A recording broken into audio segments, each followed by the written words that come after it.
There is a silent race going on to reach Myanmar. One is coming from an ocean away and the other is a neighbor. The race doesn't sound fair, but the stakes make it all worth it. The United States and China are hedging their bets, and Myanmar has announced elections. We will bridge the gaps for you. Why is Trump interested in Myanmar suddenly? Is China feeling threatened in its own backyard? And is democracy truly returning to Myanmar?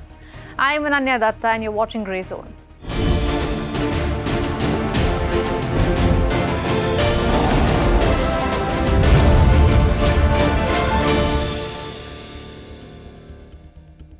This video is from 1st of February 2021. A fitness instructor in Myanmar's capital was busy pumping her arms back and forth for an online dance competition. She obviously didn't know at the time, but she had captured the fall of democracy in Myanmar. The convoy of armored cars behind her soon detained then leader Aung San Suu Kyi and other party leaders, declaring a state of emergency. Protests broke out soon after, but were immediately met with brutal military crackdowns. Over 50,000 people have been killed since and given birth to ethnic clashes. While the fighting between the Junta and armed resistance groups have locked in a stalemate for the first 2 years of the conflict, since the third, the military has been on its back foot. After 4 years, there are glimpses of democracy returning to the Burma land, but take it with a pinch of salt.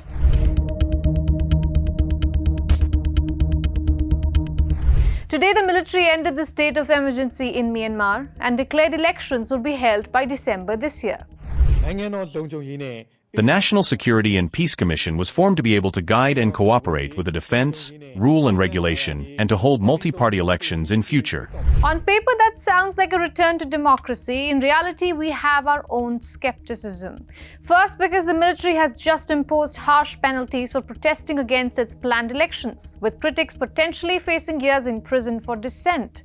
Second, the same generals who staged a coup back in 2021, jailing Aung San Suu Kyi, killing thousands, sparking civil war, are now offering to oversee free and fair elections.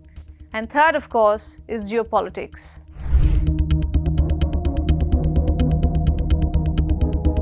What do glowing letters, crushed protests, and a surprise election have in common? Donald Trump. The chronology here is extremely important. You see, earlier this month, Washington sent tariff letters to many countries. Most of them were not pleased, except for one. Myanmar rejoiced and saw the letter as a sign of recognition of their legitimacy.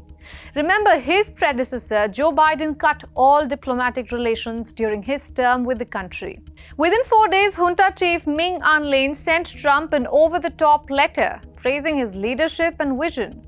He expressed appreciation to Trump for guiding the US towards quote-unquote national prosperity. Days later, the US, without any fanfare, lifted sanctions on Myanmar's ruling generals and banks without a reason. So something changed behind the doors.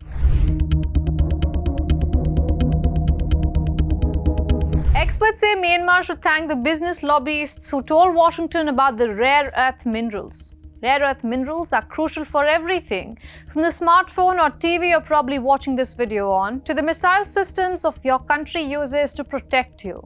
And Myanmar has emerged as a key global supplier of these critical minerals, especially after China curtailed its own environmentally destructive mining operations and turned to Myanmar to fill the gap. We will come to China in a bit. Let's stick to Trump for now. The US is being hopeful that in return of legitimacy, it could strike a rare earth minerals deal. But here's the catch. Myanmar's rare earth minerals are not controlled by its military.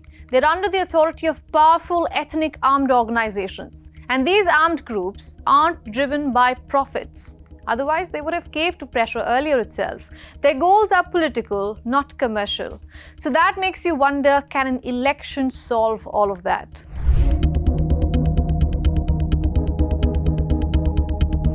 It is safe to say that Trump is swimming in Chinese waters because Beijing already has enormous influence over Myanmar. Over the years, Xi Jinping has been the most reliable source of weapons, funding, and diplomatic cover.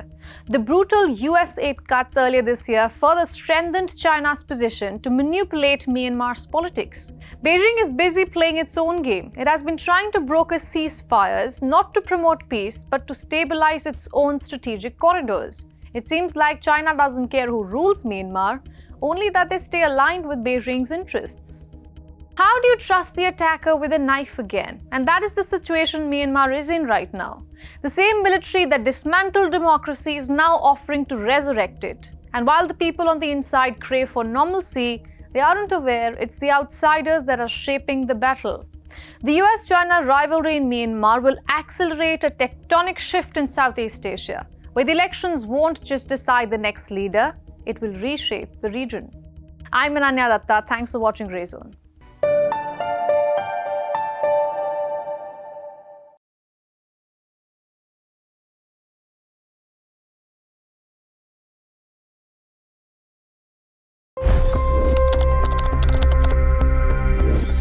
$25 crore गरीब गरीबी को परास्त करके बाहर निकले। For the good of our nation, let's work together and let's truly make America great again. The fastest news breaks. Requested PM saying that we will have to speak to Putin and to Zelensky. The biggest newsmakers. The relationship with India is probably the most important bilateral relationship the US will have for the rest of this century. The capital delivered quite an election result today. Expert analysis. The million-dollar question today is how to stop this dance of death. Ground reports. I'm standing at the crossroad of the Kumbh Mela. Behind me are more than 100 entry guards. Long-form interviews. Exclusionary politics is reflected in Manipur case as well. You don't bother because this is a small state. Deep dive into burning issues. It's often said DRC could be the richest country in the whole world. It's because of what sits underneath. Why exactly did the US topple the Sheikh Hasina government? HT videos. We don't just break news, we break it down.